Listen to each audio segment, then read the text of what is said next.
आज का हमारा टॉपिक होगा ऑर्गेनाइजेशनल स्ट्रक्चर। ऑर्गेनाइजेशन स्ट्रक्चर में हम different styles of organisation structure देखेंगे। बिफोर स्टार्टिंग ऑर्गेनाइजेशन स्ट्रक्चर को भी normally called it as hierarchy as well. So hierarchy of the organisation या organisation structure in simple words.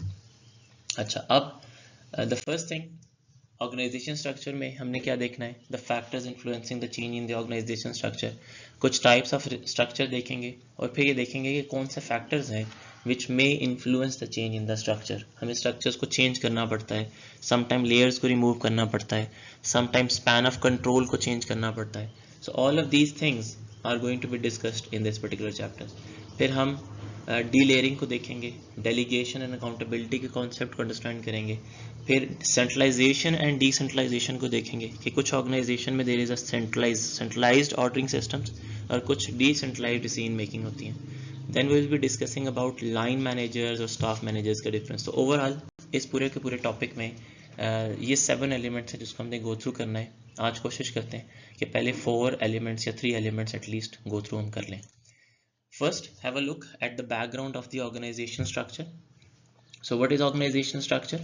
The internal formal structure of a business that shows the way in which management is organized and linked together and how authority is passed through the organization. अब organization structure क्या है? It's a formal structure. पहला keyword जो आपके सामने bold है, that is the formal structure. अब formal structure क्या है कि formal structure के अंदर जो भी आपको याद होगा कि हमने public and private limited companies को पढ़ा था। So in that we have gone through the concept of registration, और रजिस्ट्रेशन में हमने कहा था there are 2 documents, articles of association and memorandum of association. अब उन डॉक्यूमेंट्स में से एक डॉक्यूमेंट के अंदर we mention the hierarchy of an organisation as well, the possible hierarchy. So चूंकि this is a formal procedure, is a formal document, so इसलिए हम इसको कहते हैं organization structure. It's a formal structure led by any organization, so always use the keyword formal structure. Second, management is organized as linked together. Organize भी होगी और आपस में एक दूसरे के साथ कम्युनिकेट करेगी। सो कैसे कम्युनिकेट करेगी हम स्ट्रक्चर्स में आगे जाके देखेंगे। And then how authority is passed through the organisation. So who is the boss, who is the subordinate, who has got the authority, how much authority a person has got, ये सारी की सारी बातें हम ऑर्गेनाइजेशन स्ट्रक्चर में discuss करेंगे। अब main elements को जरा 1 by 1 देख लेते हैं। It indicates a formal relationship between different people and departments. So एक तो फॉर्मल रिलेशनशिप्स हैं। नॉर्मली क्वेश्चन आ सकता है related to the organisation structure, and when you are explaining the features of an organisation structure, उस वक्त आप ये बात करते हैं कि क्या फीचर्स हो सकते हैं ऑर्गेनाइजेशन स्ट्रक्चर में।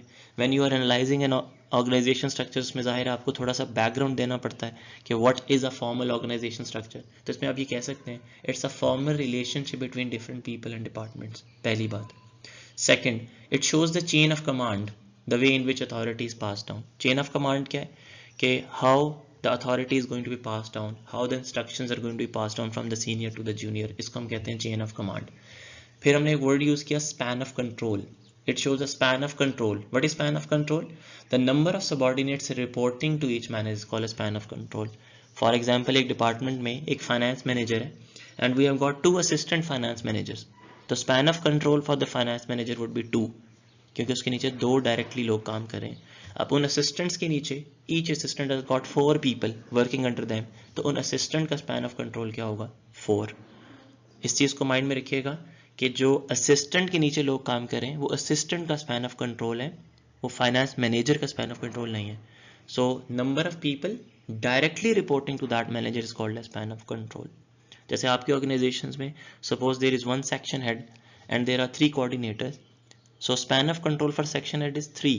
अब कोऑर्डिनेटर के अंडर अगर फॉर एग्जांपल 10 लोग काम करें तो वो सेक्शन हेड का स्पैन ऑफ कंट्रोल नहीं है, वो कोऑर्डिनेटर्स का स्पैन ऑफ कंट्रोल है। तो एक नॉर्मल कन्फ्यूजन होती है कि हम इनडायरेक्ट जो लोग आपके नीचे आ रहे होते हैं, यानी कि सबऑर्डिनेट के आगे जो सबऑर्डिनेट है उसको हम समटाइम्स रॉन्गली ऐड कर लेते हैं अपने स्पैन ऑफ कंट्रोल में। Actually they are not the span of control. Span of control वो है the number of people directly working under you. Next element helps individuals to see their position in an organisation.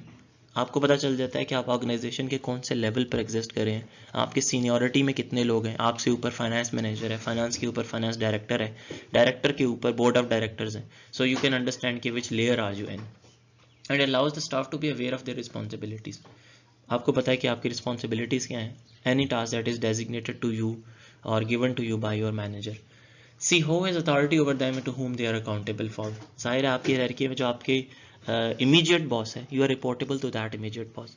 हाँ, if you have got differences with that immediate boss, तो yes you can bypass in that case कि अगर immediate boss से आपने communicate किया और वो उनको एड्रेस नहीं कर रहा इश्यूज़ को, and you have shared the issues twice और थ्राइस, तो yes then in that case you may go to the boss of that boss. लेकिन नॉर्मली ऑर्गेनाइजेशंस के अंदर हायरार्कीज को ब्रेक नहीं किया जाता. So these are the features of the organisation structure जो हमने गो थ्रू किए. Next element is the factors influencing the change in the organisation structure. Organization structure को चेंज क्यों करना पड़ता है? नॉर्मली हमें हायरार्कीज को चेंज करना पड़ता है, लेयर्स को आगे पीछे करना पड़ता है, स्पैन ऑफ कंट्रोल को चेंज करना पड़ता है. So what can be the reason behind that? So reason behind that could be number one the size of the business. जब बिजनेस ग्रो करेगा जाहिर आपको लेयर्स ऐड करनी पड़ेंगी. पहले एक मैनेजर था, फाइनेंस मैनेजर था, वो सारे फाइनेंसेस को देख रहा था.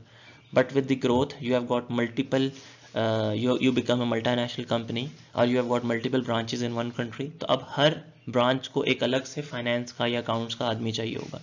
सो इसलिए you will have to add up a new layer into your hierarchy. तो इसलिए साइज के साथ भी if the size of the business is growing और squeezing, so in that case we may have to change the organization structure. Second, अब ये चीज़ें आपने कहाँ देखनी है? आपने अपनी केस स्टडी में देखनी है कि केस स्टडी में अगर कहीं बिजनेस की ग्रोथ हो रही है तो एक possible question related to the organisation structure आ रहा है, तो you can take that as a justification कि since the size of the organisation is changing that is why we are going to add up new layers into the organisation. So ये आपकी application बनती है. Next, change in the long run business objectives. Long run business objectives क्या है कि for example from expansion to cost reduction. पहले आप expand कर रहे थे, अब आप रिसेशन आ गया इकोनॉमी में या आपकी प्रोडक्ट्स मेच्योरिटी स्टेज पे चली गई, यू नो कि further growth is not possible. So in that case आप कॉस्ट कटिंग की तरफ आएंगे. जब कॉस्ट कटिंग की तरफ आएंगे तो आप स्पैन ऑफ कंट्रोल को कम करेंगे. जब कॉस्ट कटिंग की तरफ आएंगे तो आप लेयर्स को कम करेंगे. सो जो भी आप स्ट्रैटेजी यूज़ करें कॉस्ट कटिंग मेजर्स के लिए, obviously that will have an impact on the organisation structure. Next, introduction of new technologies. सब टाइम कैपिटल इंटेंसिव मेथड्स पे जब आप कन्वर्ट करते हैं तो you delayer in the organization. आपको वो लोग नहीं चाहिए. फैक्ट्री सुपरवाइजर्स हैं आपके पास, ग्रुप सुपरवाइजर्स हैं आपके पास. अब group supervisors obviously group humans के ऊपर काम करें, लेकिन आपने पूरा का पूरा ग्रुप ऑफ ह्यूमंस ही खत्म कर दिया because now you are using machines for the automated production. तो अब उस ग्रुप की भी ज़रूरत नहीं है, उस ग्रुप सुपरवाइजर की भी ज़रूरत नहीं है. So there might be a delayering again in an organization. Delayering क्या है कि you are removing a whole layer of the organization structure. आगे जब मैं आपको organization structure दिखाऊंगा तो आपको मजीद क्लियर हो जाएगा. Introduction of the entrepreneurship. So entrepreneurship हमने the very first topic in the business study जब आपने इसमें पढ़ा था entrepreneurship का concept कि when the employees become responsible enough that they are doing their job creatively by themselves without requiring any supervision. अब supervision की ज़रूरत नहीं है तो जाहिर है entrepreneurship के introduction के बाद अगेन डी लेयरिंग की या ऑर्गेनाइजेशन स्ट्रक्चर में चेंजेस की रिक्वायरमेंट्स होंगी. Alternatively new competitors are in the industry. So जब नए कंपैटर्स इंडस्ट्री में आएंगे जाहिर है आपको फिर again cost reduction cost cutting की तरफ जाना पड़ेगा. या हो सकता है now you will focus more on the advertisements and the media. So in that case you may have to introduce new department in your organisation. So चूँकि competition को लीड करने के लिए, कंपटीशन को कम्पीट करने के लिए आपको एडवर्टाइज करना पड़ेगा, एक्सटेंसिवली प्रमोशंस लगानी पड़ेंगी. पहले हो सकता है you might have 1 or 2 people in the advertisement और द मार्केटिंग डिपार्टमेंट, लेकिन अब आपको उस डिपार्टमेंट को एक्सपैंड करना पड़ेगा because now you will have to fight against the competitor. So ये these are the possible reasons और the factors which may influence the change in the organisation structure. अब ये आपने केस स्टडी के अंदर ढूंढना है. ये 5 मेजर एलिमेंट्स हैं जो नॉर्मली आपकी केस स्टडी में आपको नजर आते हैं जिसकी वजह से ऑर्गेनाइजेशन स्ट्रक्चर चेंज हो सकता है. देयर कैन बी अदर्स, हम ये नहीं कह रहे कि नहीं हो सकते, लेकिन मेजरली आपको पास्ट पेपर्स में यही 5 मेन सिनेरियोज हैं जो नजर आएंगे जिसकी वजह से आपका ऑर्गेनाइजेशन स्ट्रक्चर चेंज होता नजर आएगा.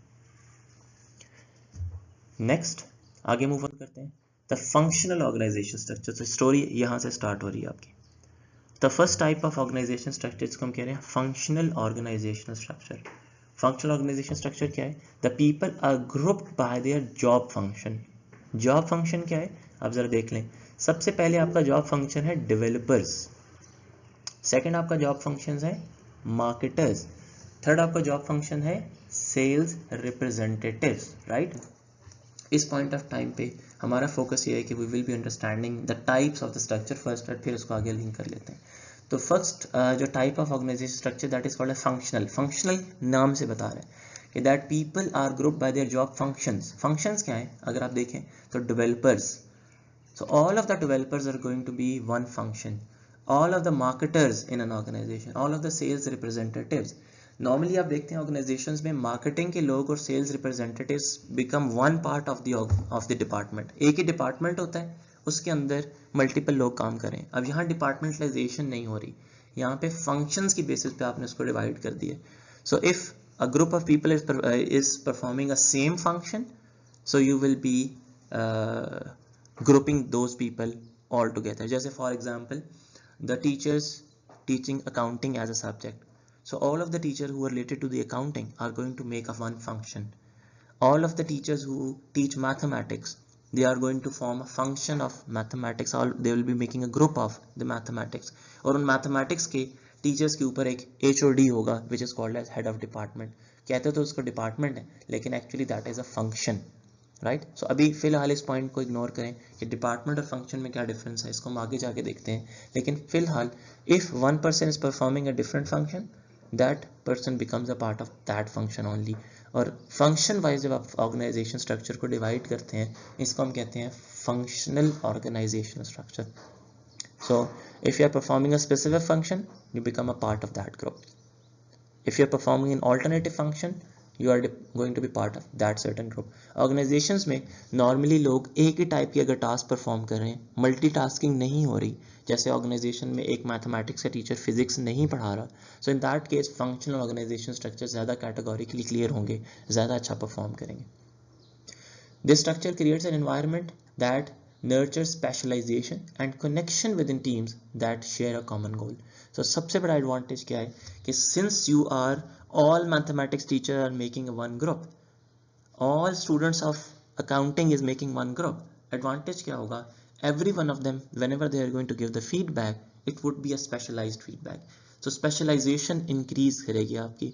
जब आप business के subject को अंडरस्टैंड करने की कोशिश करते हैं तो you communicate with the business students, not with the sciences students. Reason क्या है, because you know that you are going to get specialised in that, right. So specialisation is the core element and second connection with the team is going to be the core element. So ये दो चीज़ें हैं जो आपको नजर आएंगी functional organisation structure में। सो आगे मूव ऑन करते हैं, फिर बारी बारी एक दफ़ा दोबारा से इसका एक रिव्यू लेंगे एट द एंड, ताकि आपको चीज़ें क्लियर हो जाएं। Next element is advantages and the disadvantages of the functional organization structure. Take 1 minute, go through each advantage, and I'll start explaining them one by one. Alright, so the first advantage, high levels of departmental loyalty. So if you are performing one certain function, since you are a student of business, so all of you who are connected with each other due to the business as a common subject, there would be more sense of loyalty and understanding with each other. आपकी understanding might be biology के student के साथ उतनी अच्छी ना हो, since you are not interacting with that student more as compared to the student who is studying the same subject. So since in a function what happens is people communicate with the other people who are having the same function, so इसकी वजह से आपकी departmental loyalty या functional loyalty increase होती है। Second, जैसे हमने कहा कि specialization would be there. Third, हमने कहा क्लियर चेन ऑफ कमांड होगी, so everyone knows who is the boss and who is the subordinate. In the development team there would be one head of development. जैसे मैंने कहा कि HOD of the subject होगा the head of department, so that means कि that head knows how to tackle the people. Everyone is specialized and the people who are subordinates understand what the boss is saying them or head of the department is telling them. So chain of command बड़ी clear होगी, understanding level अच्छा होगा। Since difference of opinions होंगी, लेकिन चूँकि all of them are specialized enough in one subject matter or function matter, तो उनके अंदर coordination comparatively बेहतर होगी। Then well understood decision making process, since everyone understands the jargons used by that person. Problem क्या होगी, team working within silos, lack of communication between the departments. अब since you are a business students, आपकी आपस की communication तो बहुत अच्छी है, लेकिन the communication with the sciences या biology student इतनी अच्छी नहीं है. So what would happen, you would start working in silos. You will be confined within your own groups. That is normally the problem. If you see in your own college or school, if you have got multiple departments, multiple sections, there is a group of students who is having social sciences as their core, then there are pure sciences students, then there are multiple streams of education sometimes in the college, like intermediate versus A levels. So if such things are happening, आपकी silos create होते हैं, आप अपने departments पे ज़्यादा loyal होने के चक्कर में बाकी departments को ignore कर रहे होंगे. So that might be the case. So teams are going to be confined within their own specialization. That is the problem which we normally see. So cutting the story short, point ये है कि when you are going to work in silos, there is going to be one problem, and the one problem is that in that case, once you are working in your own silos, you won't be coordinating with other departments. What is the problem of the finance department? Since you are working in marketing, you won't understand. What is the problem of production department? Since you are working in marketing only and not communicating with them, that is going to create a problem. So normally हम ये बात करते हैं interdepartmentalization या interdepartment communication is a key element for the success of the business. Individually marketing के लोग product को successful नहीं कर सकते, individually production वाले product को successful नहीं कर सकते. It's at the end of the day, it's a teamwork between the whole organization, not in one department. So in that case we say that this becomes a disadvantage, that if you're working in the silos, you are just confined with your own perspectives, your own departmental perspectives. You're not trying to understand others' problems. So that is the case we say that this may create a trouble in the future. Okay, interdepartment communication is the key element. Then employees may feel remote from senior management. Since you are only communicating with your own departmental boss, so everything which is told to you by the departmental boss is going to be final thing. So sometimes actually there is less power relies on the, or less power available with the head of departments, but they exercise more power over the people. The reason being, they know that there is going to be a very minimal communication between my subordinate and between my boss. आपको कोई भी problem है, you are discussing with your own boss because you are the part of that department. आप उस department से बाहर निकल के बात ही नहीं कर रहे, एक कम्युनिकेशन गैप है. सो इस कम्युनिकेशन गैप का एडवांटेज आपका बॉस भी ले सकता है. So employees may feel that they are disconnected from the senior management outside of their department.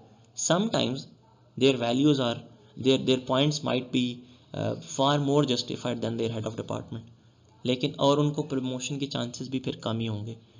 In a case, suppose the head of department leaves the organization due to any reason, top tier management won't know that who is actually capable of doing this task. So due to this miscommunication, there might be less chances of promotions in that department. अब जिसको boss चाहेगा वही promote होगा, and this is going to lead towards favoritism as well.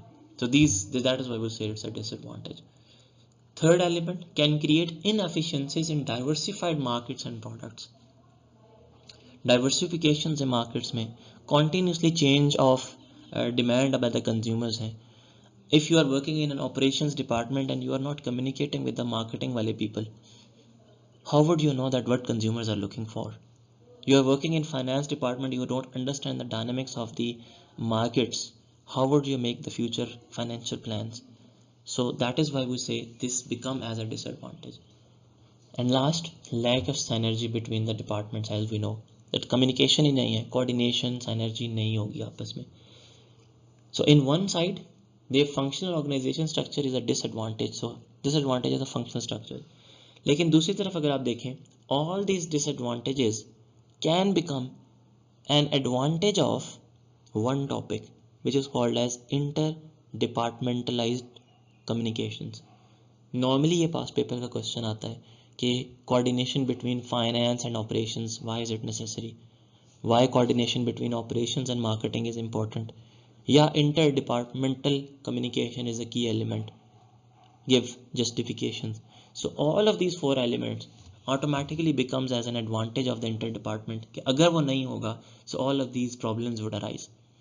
So the solution to all of these problems is interdepartmental communications. on and coordinations always. So यहाँ तक if there is anything that requires a discussion, any questions so far? Okay, next is the hierarchical organization structure. एक old style, old school, एक normally organizations में follow होने वाला structure. This is called as hierarchical organization structure. When the management has different layers in the organization with fewer and fewer people at higher level, which is called as hierarchical organization structure. तो आप देख रहे हैं कि top पे एक आदमी है. The span of control for the first person is 4. The span of the person second person के नीचे span of control क्या है? It is more than 4. यहाँ पे 4 नज़र आ रहा है लेकिन it is going to be extended beyond that. So normally hierarchical organization structures में आप जब layers में नीचे जाएंगे, टायर डाउन जाएंगे, तो नॉर्मली हम ये देखते हैं, it is not mandatory but normally हम देखते हैं there are fewer people at the higher levels and there are more people at the lower levels.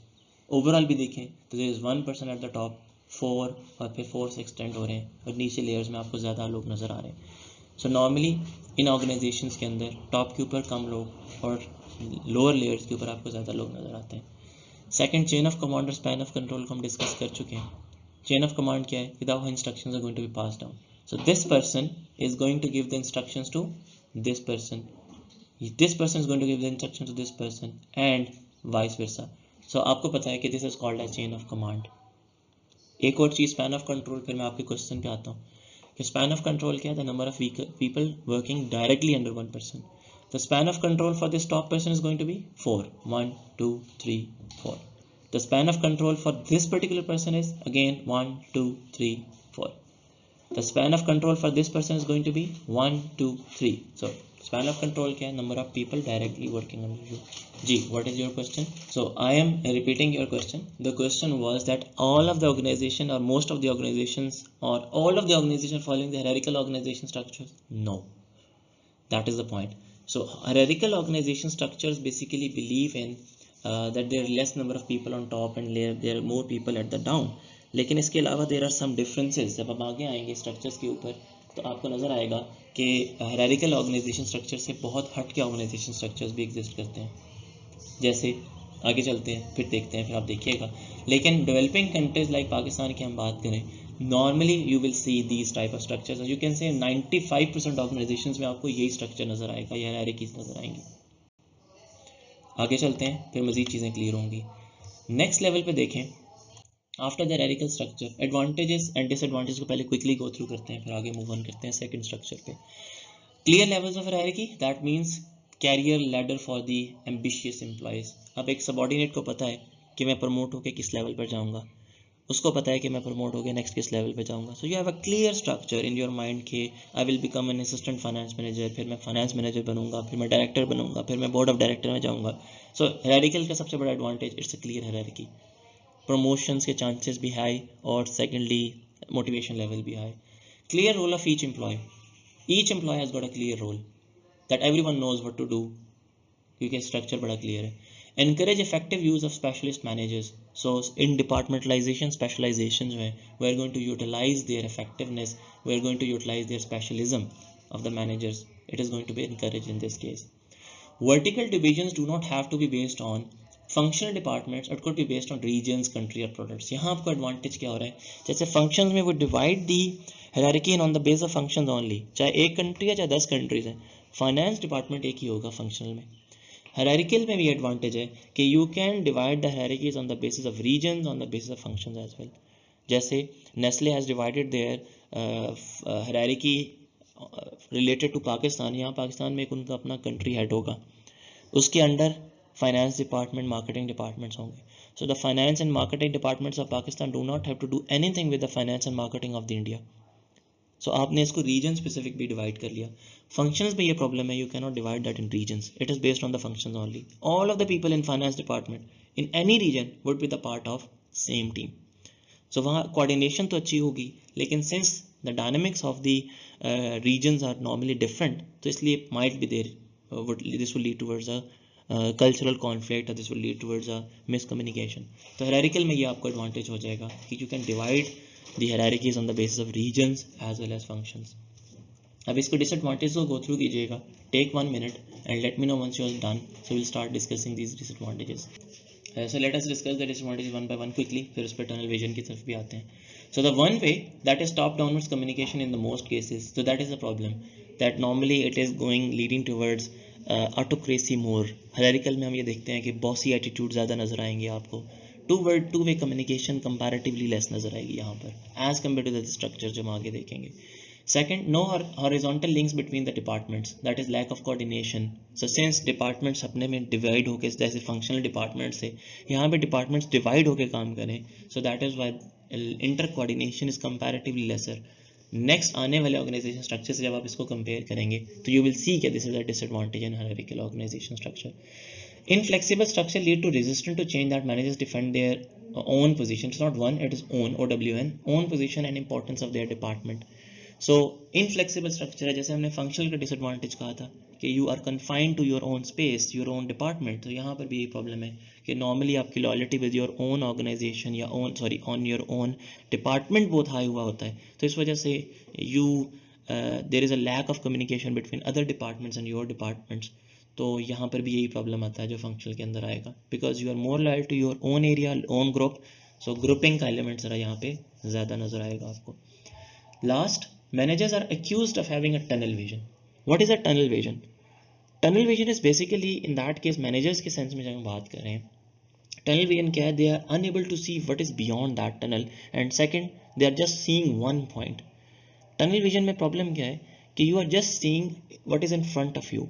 You are not accepting what is left and what is right, क्योंकि आपको वो नजर ही नहीं आ रहा. Tunnels में that's the problem. You only see forward or backward. What is left or right you cannot see it since you are in a tunnel. So tunnel vision भी यहाँ पर managers का यही है कि they are having only limited perspectives. उनके पास maximum creativity और perspectives नहीं होते. जो उन्होंने सीखा होगा उन्होंने उसी को अप्लाई करना होगा. So hierarchical organization structures में हम देखते हैं कि normally creativity कम होती है. जब नेक्स्ट एलिमेंट्स को पढ़ेंगे, नेक्स्ट स्ट्रक्चर्स को पढ़ेंगे तो ये मजीद क्लियर होगा कि वाई क्रिएटिविटी इज लेस. लेकिन यहाँ पर एक टनल विजन का हमेशा एक पोजीशन आता है कि since managers are working in their own functions, they are not understanding the problems of other departments, so they are always having the same solution to the problem. लेकिन once they have got a broader view, जब वो finance को भी understand करेंगे, production को भी understand करेंगे, बाकी चीज़ों को भी अंडरस्टैंड करेंगे, it will become easier for them. जैसे for example if you work with the production department तो आपको अंडरस्टैंडिंग होगी कि जो कंज्यूमर मांग रहा है हर दफ़ा वो प्रोड्यूस नहीं कर सकते. लेकिन since you are in marketing and you are not coordinating with the production वाले, तो आप हमेशा ये इनपुट डालेंगे प्रोडक्शन वालों को कि कंज्यूमर ये मांग रहा है, दे दें उसको. अब आप ये नहीं देख रहे कि what is the limitation of the production department. Production department हो सकता है फ्लोर प्रोडक्शन को ऑप्ट करके बैठा हो, वो वैरायटी ना दे सक रहा हो. आप उससे कह रहे हैं कि 20% ये प्रोडक्ट बना दो, 20% ये बना दो और बाकी 60% ये प्रोडक्ट बना दो. उनके पास ऑप्शन ही नहीं है. Since you are not understanding, so that is called as a tunnel vision, that you are just following your own perspective. You're not trying to learn and understand from others. हमने एक concept पढ़ा था emotional intelligence, वो भी यही था. They are less emotionally intelligent people. That is the problem with these guys, right? So hierarchical organization structures में tunnel visioning is always a problem. So यहाँ तक हमने hierarchical structures को देखा. Next class में इंशाल्लाह we will be moving ahead with the more detailed hierarchical organization structures from flat organizations और tall organizations में डिवाइड करेंगे. And then we will be moving ahead with the divisional structure, और फिर एक और structure आएगा मैट्रिक्स स्ट्रक्चर. सो इंशाल्लाह all of these structures will be discussed in the next class. And once we are done with all of these structures we will understand one element कि yes there was whatever limitations we have discussed for the hierarchical structure या functional structures, they are far truthful, they are far more applicable, they are far more realistic. So inshallah in the next class we will be closing down this all of these types, और फिर understanding would be far better जो अभी हमने इसको किया. So thank you very much for your time. For the time being, inshallah we'll catch up in the next class.